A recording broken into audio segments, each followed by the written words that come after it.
Welcome to our channel and welcome to another one of our videos. Today we're going to discuss Atossa Therapeutics Company. It's been about a week or a little bit more since we covered this stock, and we'll cover the analyst reports that just came out over the last couple of days and our trade position. We'll review the charts and discuss possible short squeezes in the future. Now this segment is about the bull versus the bears. So we got reports on both sides. If you're new to our channel, go ahead and click the money icon below to review our past videos. Please smash that like button and subscribe. So let's get busy. Here's our current position. We have two positions. 1,000 at the $5 a share mark and another 1,000 shares at a little bit over $3.40 a share. We already collected $903 in premiums to offset our positions.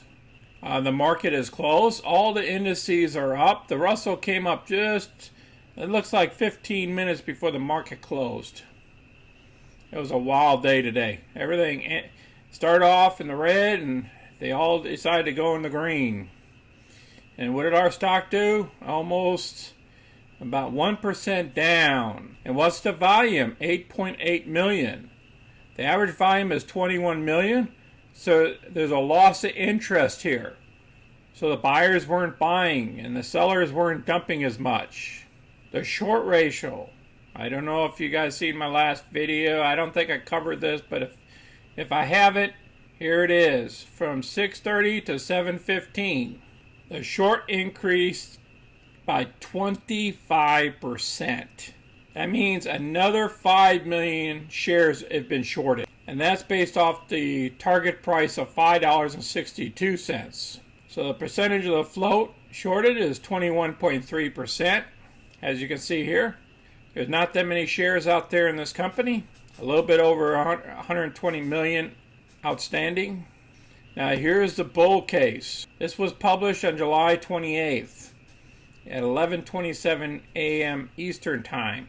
Atossa Therapeutics might shoot up quickly on fears of wearing masks again and all that.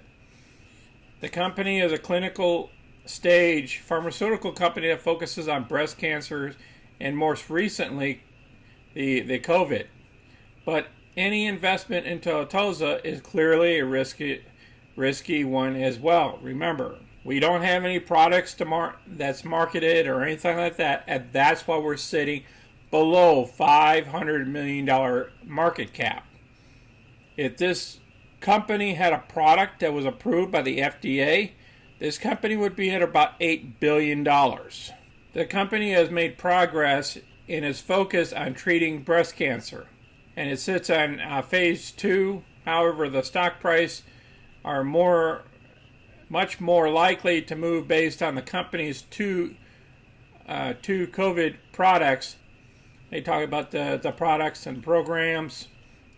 You guys can read that, and the possible short squeeze. There's no secret of the short squeeze and the Reddit people, what they can do, and that's how it popped up so quickly the last time. The stock is very volatile. The bottom line, the company has raised $102 million in first quarter through the issuance of common shares and exercise warrants. As a result, it has a much stronger cash position. There are pros and cons to that, but the overall thrust is that an investment is a risky proposition. Even though these guys are bull here, they're looking at short squeezes and stuff like that. So that's the bull side. Let's see the bear side. Think carefully before speculating. Now this was one day earlier than the other article. And then they cover what this company is. And that Atossa stock has soared 340% at the time of this writing. I'm talking about social media, identifying the stock and pushing the stock higher. And the short percentages as well. And they're stating up there, before you completely write off Atossa, you should note that the company does offer fundamental, compelling narratives. Even though I'm going to enter a short trade.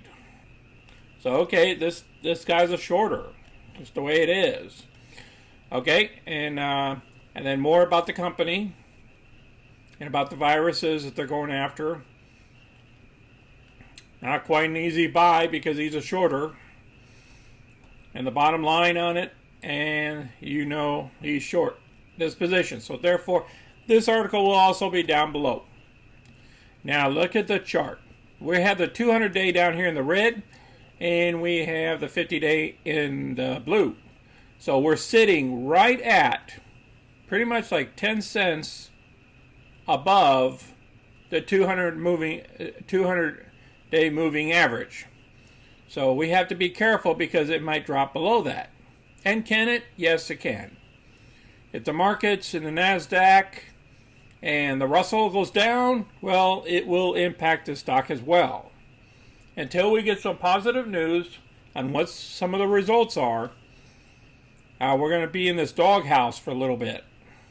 So you see up here, we dropped from $3.96 down here in the last 3 to 4 days. And we could pop right back up to that $3.90 range. All it takes is one news article. Or the Reddit people step in. They start buying it up and increase the volume that's going on. Right now we got low volume. And if you look down here, the RSI's down here at the 27. So we're at the lowest point. Last time it was at 27, we went higher. That was the lowest point here, and then we went higher. So the RSI might be giving us a tail sign that we might be getting ready to go higher. I mean, my price target a year from now, this stock should be sitting somewhere around $6 or $7 a share, as long as the company keeps providing information on their products, and their products keep moving forward in the different phases.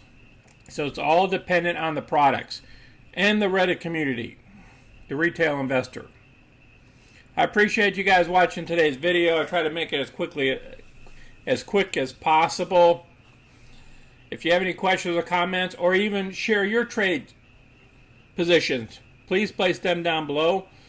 And please share our videos with others. And please smash the like button and subscribe so you can get our future content. Thank you again for watching, and you guys take care of yourself and be safe. Until next time, this is Sonny. I'm out.